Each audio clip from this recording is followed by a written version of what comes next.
Hey, hello everyone. This is the Washington State Building Code Council Executive Committee meeting for December 5th. Thank you. 2025. We'll start with roll call, please. Todd Beverder. Here.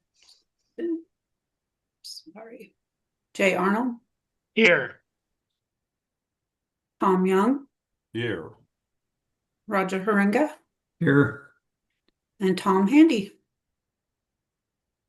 We do have a quorum without Tom. Okay, thank you, Annette. You're welcome. Anyone else like to be recognized from the public? Tim Atterbury, Associated General Contractors of Washington. Tim, Patrick? Yes, thank you. This is Patrick Hanks with the Building Industry Association of Washington. Patrick. Elizabeth. Elizabeth Torsky with Cascade Natural Gas. Thank you. Welcome, Ben. Hello, Ben Omara, representing mechanical engineers on the State Building Code Council. Was going to speak in regards to TAG membership application. Thanks. Oh, good. Thank you. And then Greg. Greg Johnson with the Vista. I think that's it. Welcome. Okay, with that, we will, can we hear a motion to approve the agenda, please? So moved. Second, this is Roger. Thank you, Jay and Roger. Any proposed changes? Since Ben does have to leave a little early, I might propose we bring other business in front of item number 3. Or sorry, item number 4. Can we just add that particular item? Well, it's all the documents uploaded are number 6. It's just we've got Ben's recommendation on that, but if we wanted him here for the item, we could potentially move that around. Is there a desire and motion to do that?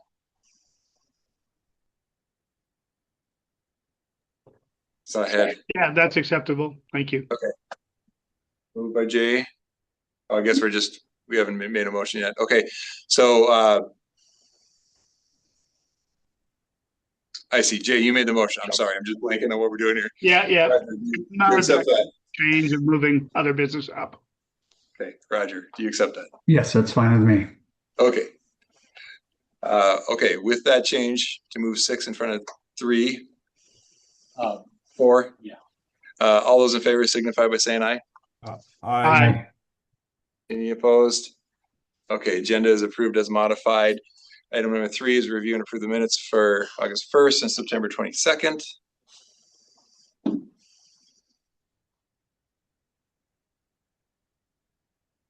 we hear a motion to approve as Dustin is scrolling?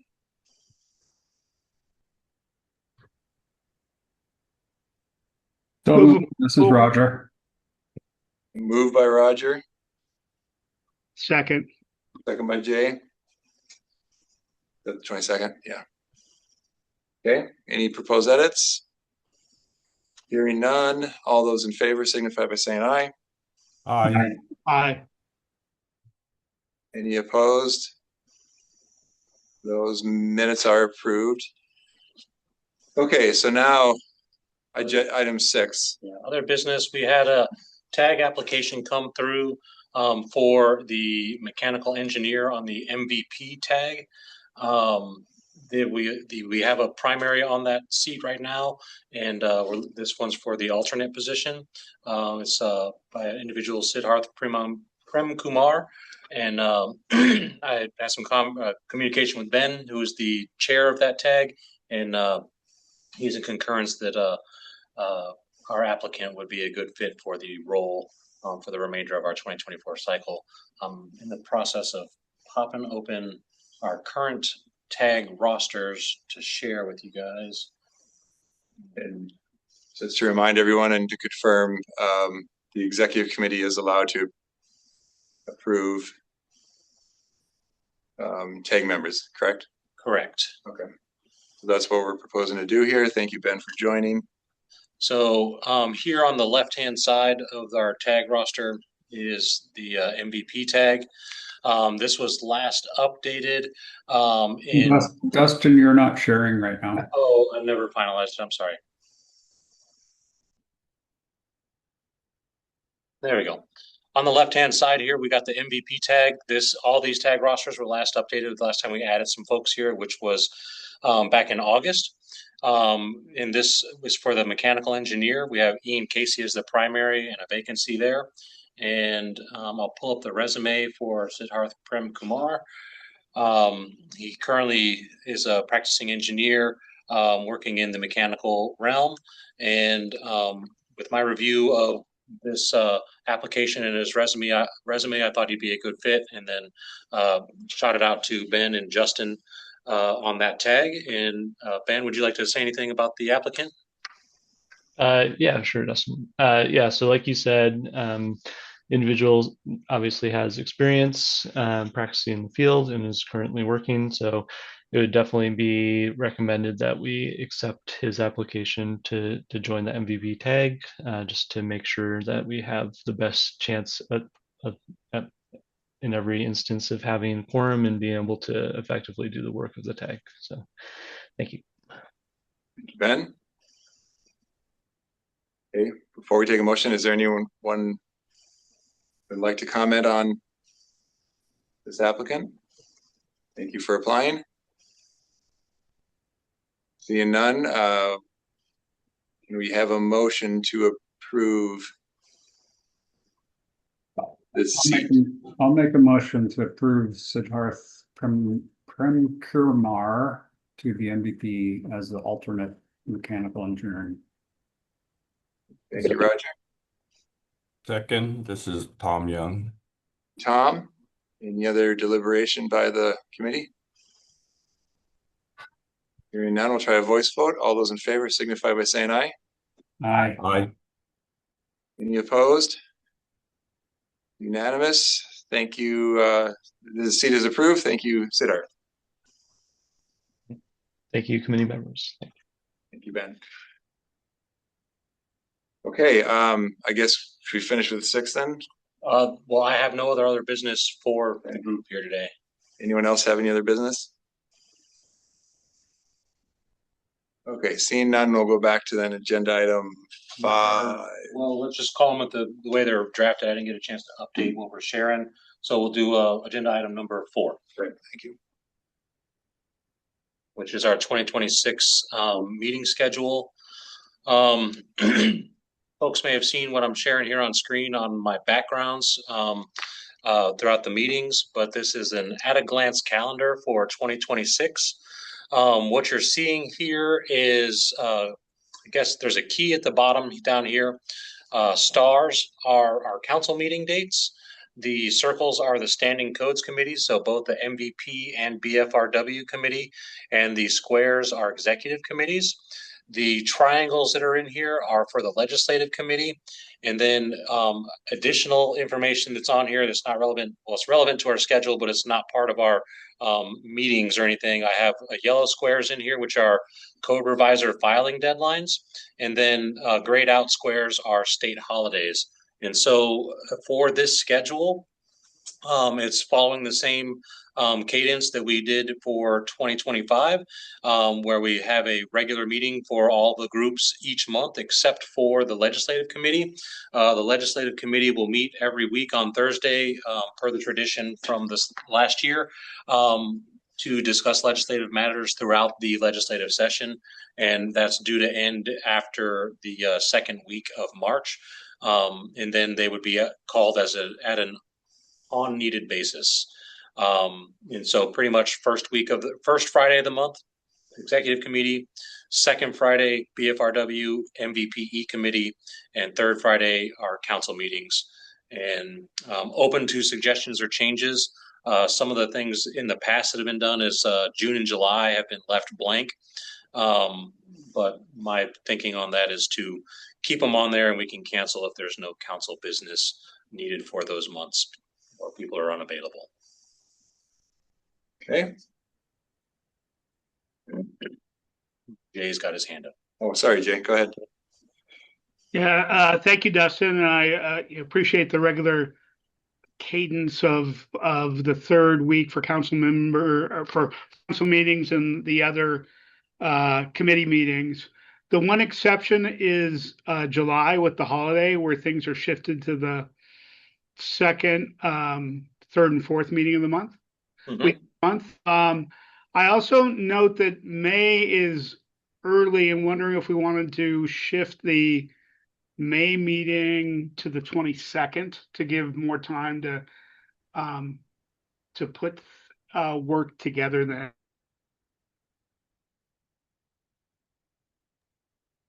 I'm not opposed to it. So May is the month that we're coming in to do the final adoption. So the motion would be to file CR 103 on all of the 2024 codes.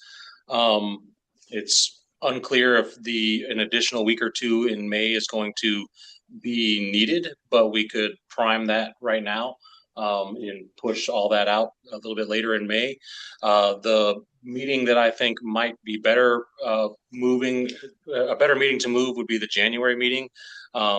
Just as I'm thinking we can get in there on the 15th, but just in case, give a little bit of extra padding there in January as well for those 2 months.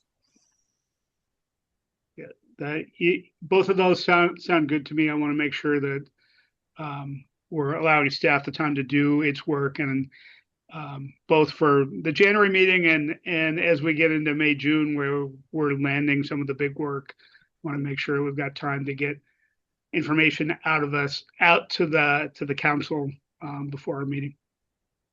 Shifting the May meeting would probably be a good tactic for us to use as well.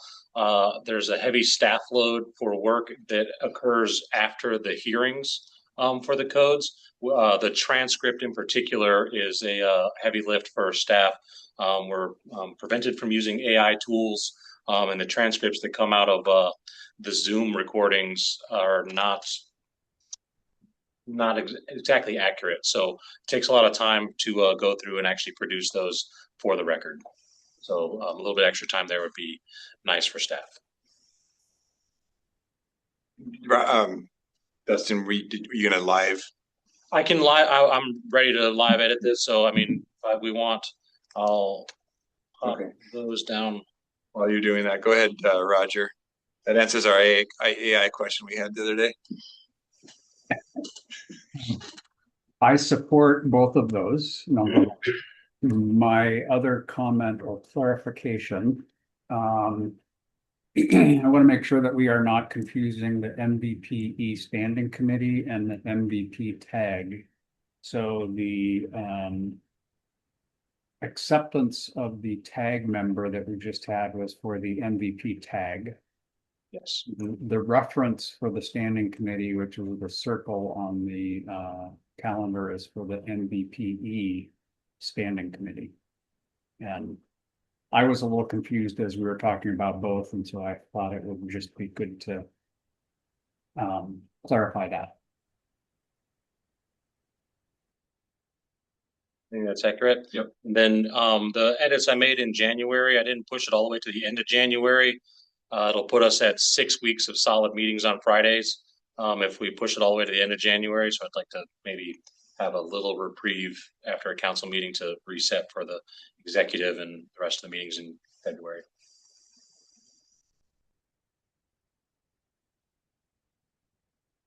That'll all look accurate. Go ahead, Ken. So Dustin, I got a question on the adoption schedule. There's a workshop scheduled for April 17th. Is that going to conflict with your star, whatever it's showing there on April 17th? The workshops have always traditionally been done at council meetings, or I guess we're assembling the full council. And so that was my intent, is to use that council meeting as the workshop meeting. So when the hearings happen and everybody who wants to talk about what was proposed or propose something new, they're supposed to be done on March 27th. So anything that was introduced new, where is that going to get discussed? I believe at that workshop on the 17th. Okay. All right, so you're leaving just, okay, so just one day to discuss anything that is proposed during the hearings. And then 3 days later, you're drafting the 103, right? Well, we're beginning to draft the 103 through there. So Okay. the draft work shouldn't take a lot after, it's my anticipation that we're not going to have major substantive changes occur because of public comment. And so I've built in time for staff to do the work to produce transcripts and response documents to the hearing comments. And then that full month after April to the end of May, or a little more than a full month, staff would be getting the transcripts and everything ready for that final meeting in May. Okay. Yeah, I just want to make sure, just if anything happens for the hearings, the 2 hearings, that 17th meeting date is the only meeting date you have set up right now for the council to discuss anything.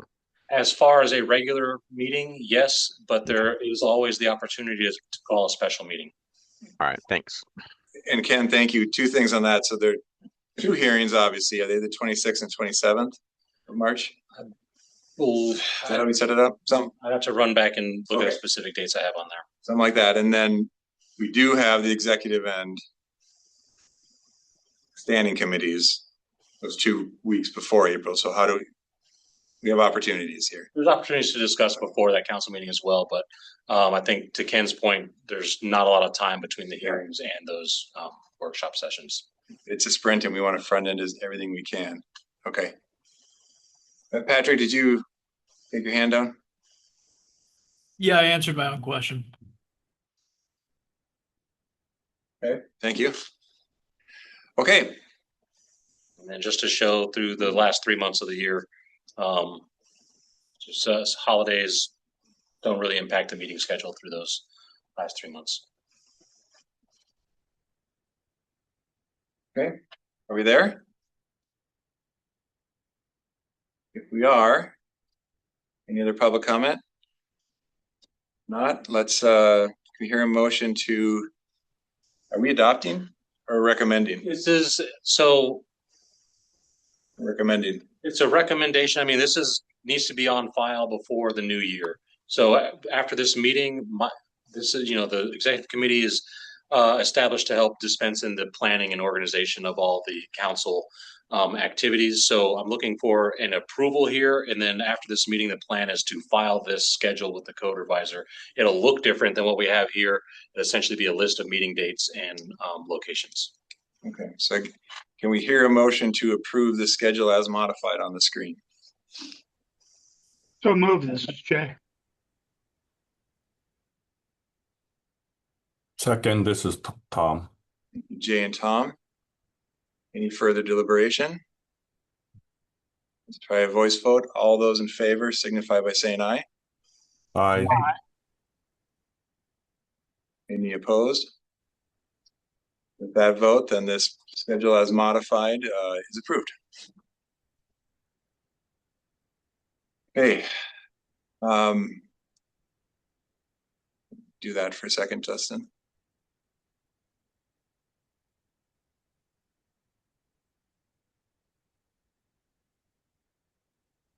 Okay, and then our last agenda item is just kind of looking at the proposed agenda for the January council meeting. There is room for additional items to potentially be added to this, but this is the business that we're really need to get taken care of at that first regular meeting. Okay, and maybe, I don't know if we did address this as a group. This then also, we've canceled the December meeting. Is anyone opposed to? There was no December meeting on the schedule. There was no December meeting. Okay, so there's no action there. Okay, that helps. Thanks. So general 1, 2, 3, 4 are the boilerplate stuff that's on all of our agendas. The first regular meeting of the year, we need to have elections where we make election for the chair and vice chair of the council. There's some rules and stipulations for that in our bylaws. You can serve 2 consecutive 1-year terms. And then after that, we are looking for new meat in that chair. And then we don't have to make appointments, but I've intended to ask all the committee chairs and tag chairs if they still have the capacity to maintain those roles. And then if there's, I have the tag chairs listed first because some of the composition of the committees is predicated on the composition of the tags.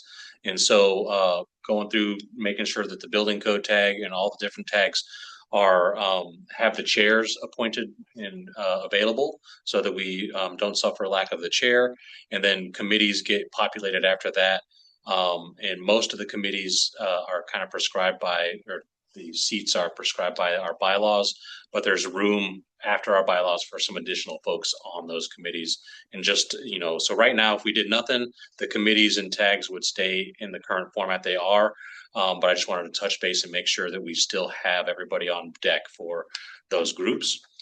And then after we take care of the kind of administrative work right there at the beginning of the meeting of the year, we have committee reports running through there. We're going to be doing this meeting right after the start of the legislative session. So we'll have a legislative report. We've had the BFRW committee meet in the interim. I believe the MBPE has a report to give on at this next meeting. And then we have the conclusion of the special committee on side yard setbacks report to give to the council. And then the big meat item, which is, you know, doesn't have enough space on the agenda, is the 2024 code CR 102 filing documents. At this, we've reviewed code language for the CR 102, which is what staff is working with to draft all these filing documents. In the past, the council hasn't blessed the supplementary documents that go with the CR 102, primarily the preliminary cost benefit analysis and the small business economic impact statements. And so that is the main thing that we're looking to digest here. It is the plan for staff to get those in early January. So the public can review them and we can have good conversation about it. It's my hope that we can dispense with most of this agenda pretty quickly in the beginning of the meeting, and then save, you know, substantial time for agenda item number 8, where we'll be going over those. And the goal is to get those reports out so that everybody can digest and review them. And hopefully we don't have to read them at the meeting, and we can address specific topics of concern at this meeting, and hopefully bless them to be filed on February 18th. If there's changes that arise out of this meeting, there should be time for staff to interact with the code revisor office to change any code language. Revisions to the reports don't necessarily have to go to the, or they can't go to the code revisor's office. And so those changes don't involve anybody but staff making those changes, and no turnover time. And so it's my hope that after this meeting, we'll have enough time to make any changes and file by February 18th. If we, let me pop open the schedule we had up there just a second ago. And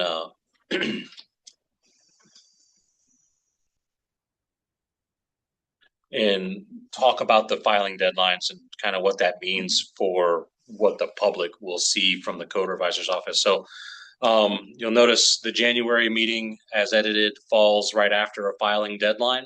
The code revisor publishes the state register 2 weeks after these deadlines. So the only time that the state registers don't really fall on these yellow blocks here is when there's a third week involved. So like September, the first register for that month will come out on the 16th instead of falling right on the filing deadline. But we didn't want to, I guess, getting back to February, we didn't want to load the staff too much on any changes that might occur out of the January approval process for the filing of CR 102 to land on the 4th of February.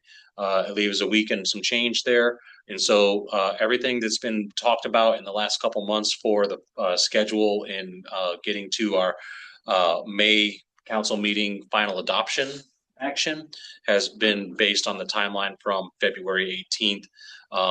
Then we have the public comment period, which will resolve after 60 days. and then we'll go to workshops and getting to that May council meeting. So I think that the February 18th filing deadline works, and at any time before that date that staff's ready to push after any changes at the January meeting, we'll be able to do that.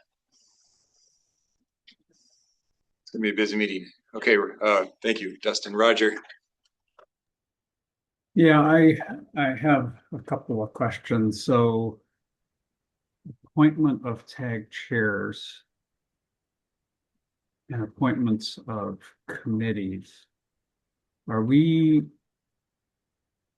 I guess I'm curious, like we are not reforming the tags No, in that process. You're just reconfirming who the chair is.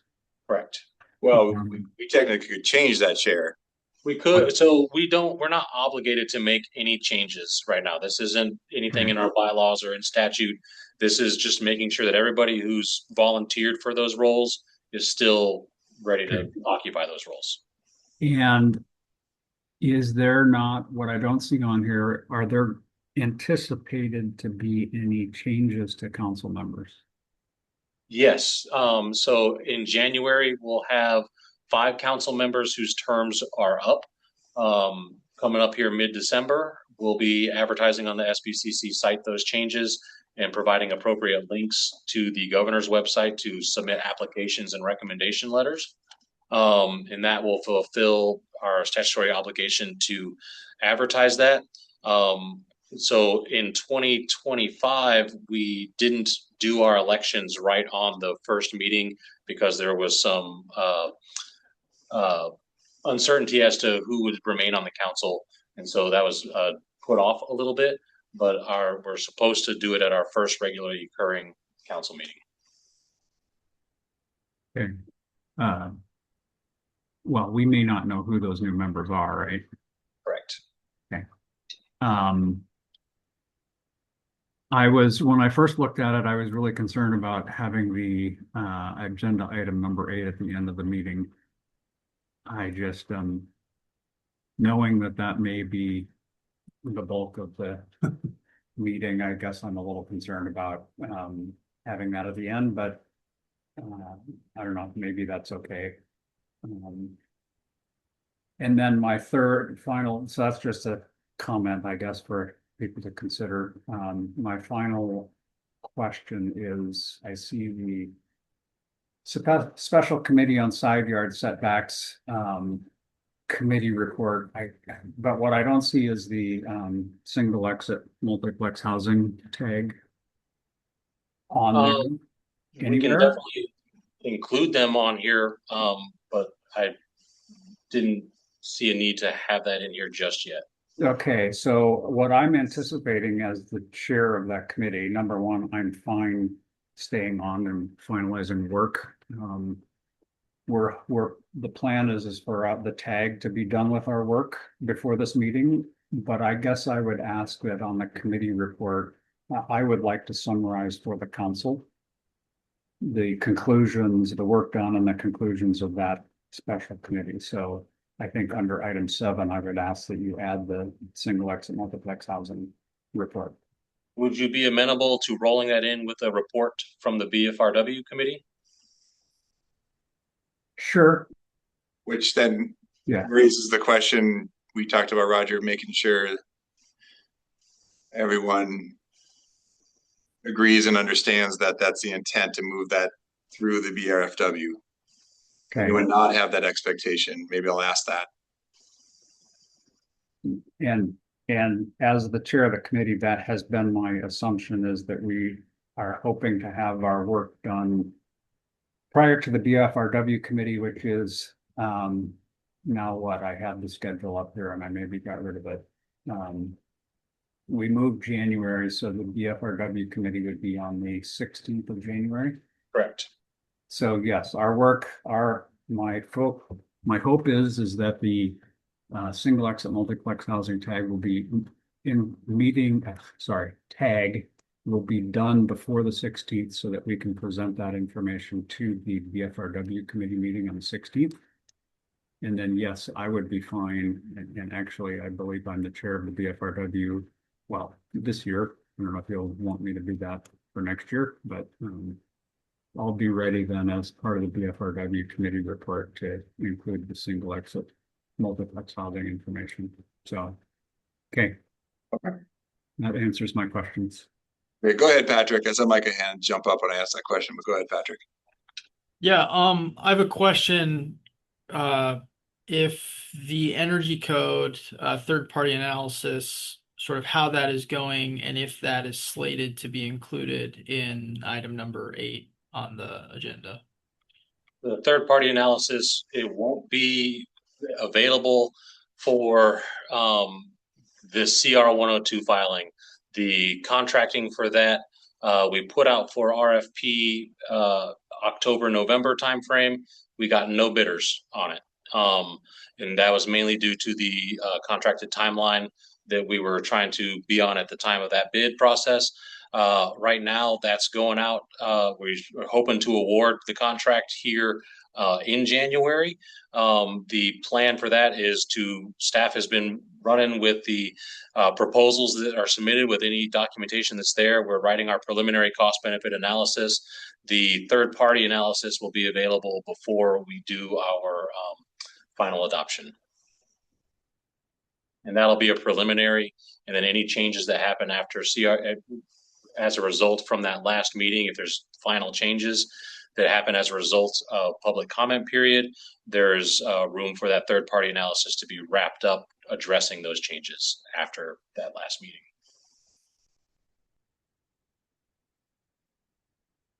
Okay. Anything else, Patrick, on that?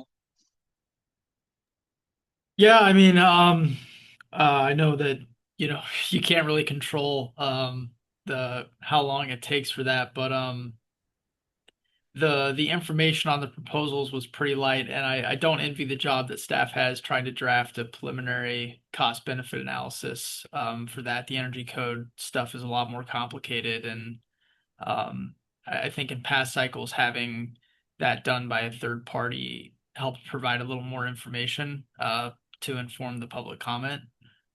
So I guess we'll have to see how that goes.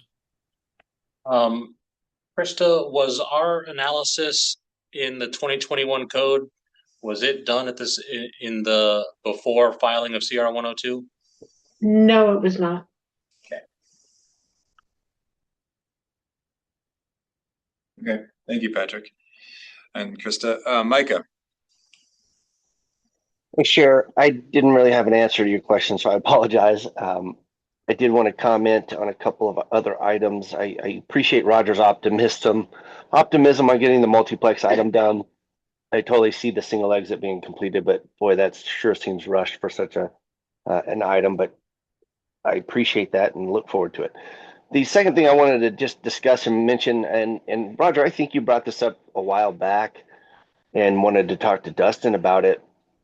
And if I heard Dustin correctly, we're replacing, or there'll be 5 new council members that are coming in right at the end of this code cycle and having to vote and bring themselves up to speed and vote on something.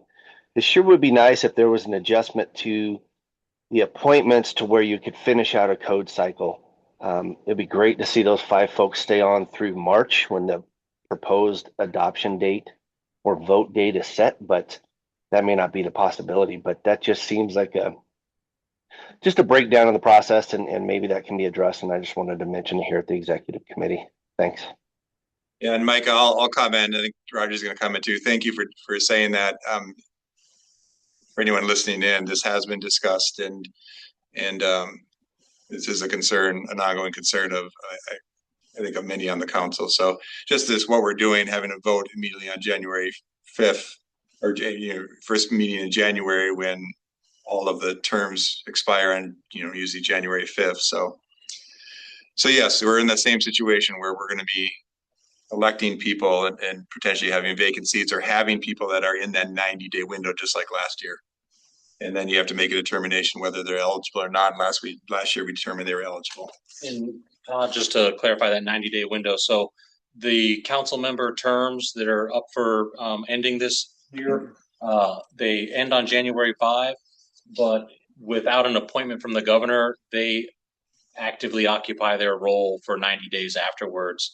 So we have some room there. And then they are welcome to participate. They just lose some of the privileges of a full council member after that 90 day. And if they were elected into a seat and then the governor didn't reappoint them, then obviously. Yeah. So I think that's the situation we're in again. Go ahead, Roger. Yeah, you addressed most of what I was going to say. I was going to relay my experience when I was appointed. I had 2 weeks to get myself familiar with the energy code in the last code cycle before I had to vote for it. And I don't envy that for anybody. But that is the reality. And I also will just add, we continue to try to zero in on we've been trying to normalize our 3-year cycle. And, the challenges that we are having with getting this cycle done and then having to sit through the legislative session. That was a big topic of discussion at our last meeting. It is just that the 10,000-foot level, it is really difficult for us to get all of our work done every 3 years. And having the positions, really having the council positions appointed for a code cycle rather than for a number of terms might be something that we could consider, but that's not the reality. And I think, as Dustin said, those 5 members whose positions are up, my assumption is that they will maintain their positions for the 90 days or until they are replaced by the governor. So, yeah. And the reality of it is some of it's unavoidable. People step down for life reasons. Many of our seats are tied to your type of employment. So if you change jobs into a different field, you're not eligible anymore in your seat. 4 of them are tied to being elected officials. So if you didn't make it, didn't get reelected, then you would have to forfeit that seat. So it's just going to be dynamic. And here we are. Okay, Greg. Yeah, I just had a question on, so for the commercial energy code, PNNL is doing the analysis and assignment for credits, and they haven't finished their work yet. And so we don't know what the credit assignments are going to be. Wondering how that's going to impact the cost benefit analysis and the small business economic impact, because we don't really know, and I don't know when they're going to have their analysis done. Well, if they don't have their analysis done for us to establish the credit values, we may suffer a delay on that code because we can't publish without those. Krista, do you have any track on when PNNL might be wrapping that one up?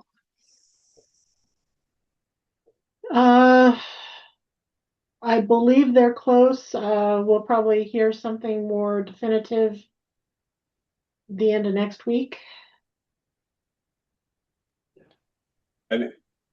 I will say that so I did meet with PNL this last week, and they noted that they had some questions we discussed as a group, and they were going to promise to email something to respond and review, but I don't know necessarily how far or how close that was.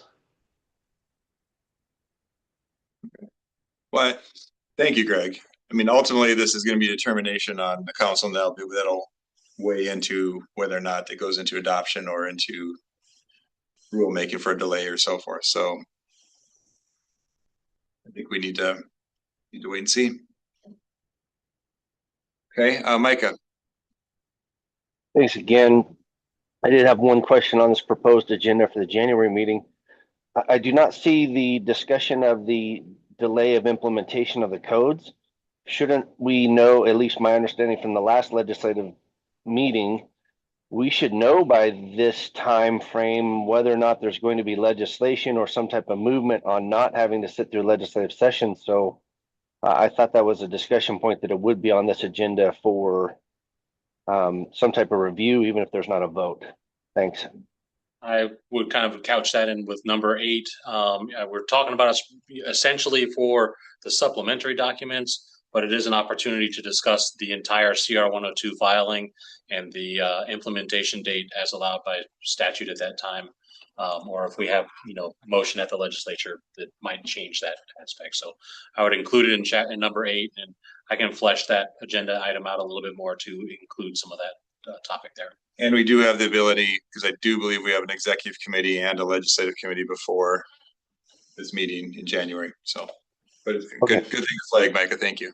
Appreciate it. Thanks. Yeah, it'd be great to have it on there so folks are aware that that discussion will occur. I appreciate it, y'all. Thanks. You want to put it as a bullet point there, just so I don't think that hurts. Todd, if I may. Yeah. Micah, my understanding of how we left it is not adjusting the schedule until we are well along the way on the, I was thinking like the March meeting, because even if there's legislation proposed and we may know that by January, we have no idea whether we are confident that will get through the legislature. And we're really talking about the implementation date. It doesn't really change any of our work between now and July as to whether we're pushing forward with the current schedule or deciding to delay it a little bit. So I was understanding that we were sticking with the current schedule until we knew, and that may very well be the March or April meeting, as to whether there's legislation that gives us any relief on the criteria to sit through a whole legislative session. So just to comment on, and I'm not sure, I mean, we can talk about it. We can put it on the agenda and talk about it in January, but we're really not going to know until for sure if something is going to get through until March, I would think. Go ahead, Dustin, then Micah. Yeah, on the filing of a particular date on our CR 102, I tried to dig into the APA, but I didn't find the specific provision I was looking for. But I'm recollecting that there is a provision in there that if we file a CR 102 with, say, a May 1 implementation date, and then the legislation changes, that we are not allowed to file a supplementary CR 102 with an earlier implementation date. And so I need to find it for sure where that's at and consult with Dirk on that a little bit more. But if we are precluded after we file CR 102 with a date that's, past the legislative session, I want to make sure that we are not, hamstringing ourselves for maintaining that November 1 date. It's an interesting topic there because every code has in its WAC that implementation date, right? Yes. Okay. Go ahead, Micah. Thank you for that, Dustin. Thanks, Dustin. Thanks, Roger. I surely hope that we don't wait till March to get a decision. This isn't about just the SBCC's work, as Roger mentioned. This is about everyone's planning and preparation to implement and use these codes, especially the designers, builders, and those that review to it and having all this training that has to occur. So I hope that this stays on the forefront of the discussion. I agree with you, Roger. We may not know if legislation will get passed, but we will surely know if legislation is even filed by that January meeting. So I would really appreciate if this stays on the agenda and it is discussed, even if it's just an update that we don't have any new information. At least it's being discussed at each meeting and trying to get that information as quickly as possible. Thanks. Okay. Well, I think everyone's right, and unless anyone's opposed to putting that bullet point on there, I think we will know more than we do today. Go ahead, Roger. Yeah, I don't know if I should just speak. My understanding, we have a current schedule, and that says we are going to get through the whole process, and the implementation date, I believe, is November of 26. And we don't believe that would, the only way that we could make that happen without moving it is if we get some relief from the legislature. Is that correct, Dustin and Tom? If we don't get relief from the legislature on having it sit through sit through a legislative session, we would not be able to make that date. Is that not correct? We would not be advised. Well, right. So I'm assuming that we are going in filing everything. Dustin, you said we couldn't do something sooner, but if we are filing everything under the current schedule and then we decide later to delay that schedule, there is nothing wrong with that, I don't believe.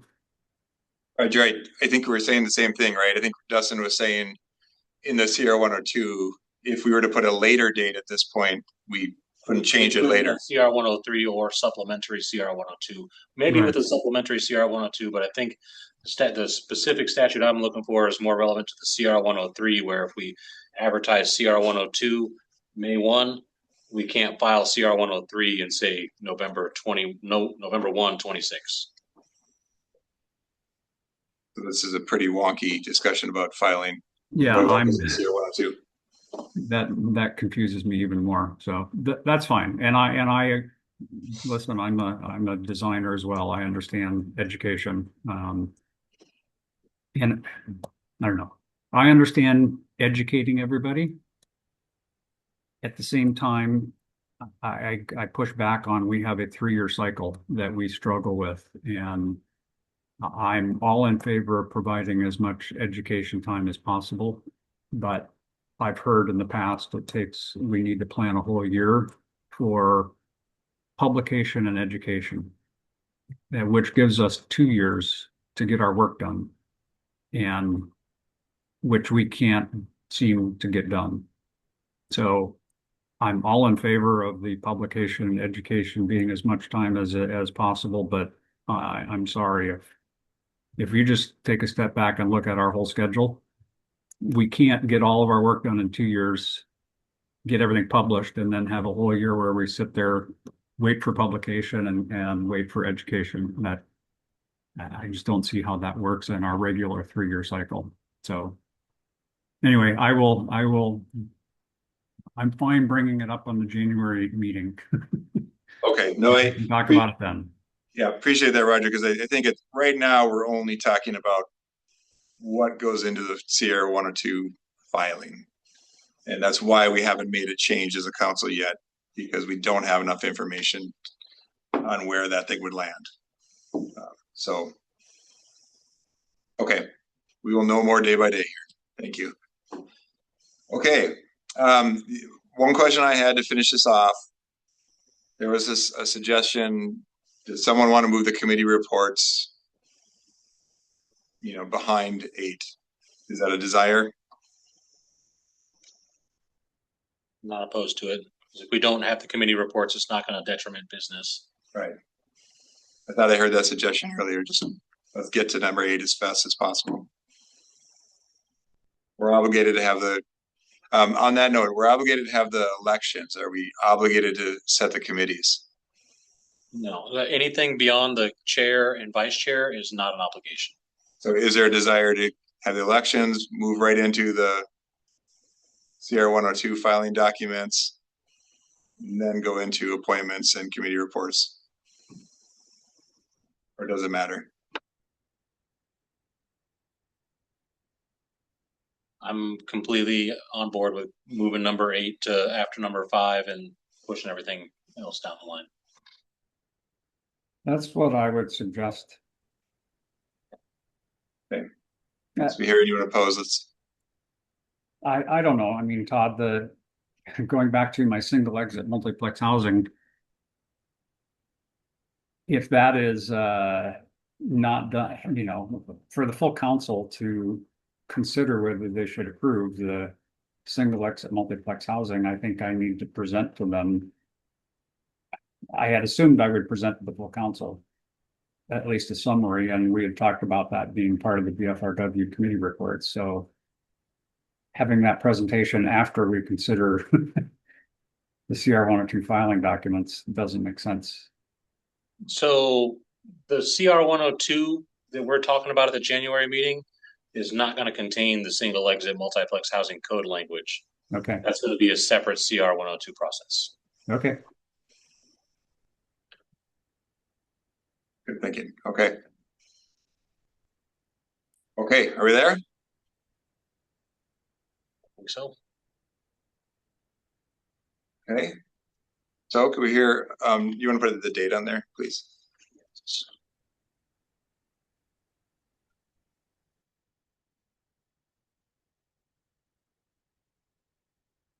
You.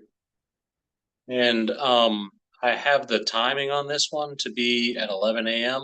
I have a meeting that's regularly occurring with the governor's office through the legislative session just before this meeting. So do we want to schedule more time at the end, maybe go till 5 as a regular schedule? We can end early if we get there, but put as much time on there as possible. I think that would be advisable. My personal opinion. Just block it out. Okay. Okay, can we hear a motion to? Because we don't really need a motion. We don't need a motion on this. There could be changes that pop up, and I don't want to have the. I agree. We have not done that in the past, so. Okay, I think that's it. If there's nothing else, I'll give one last chance. We are adjourned. Thank you. Thank you, everybody. Thanks, everybody.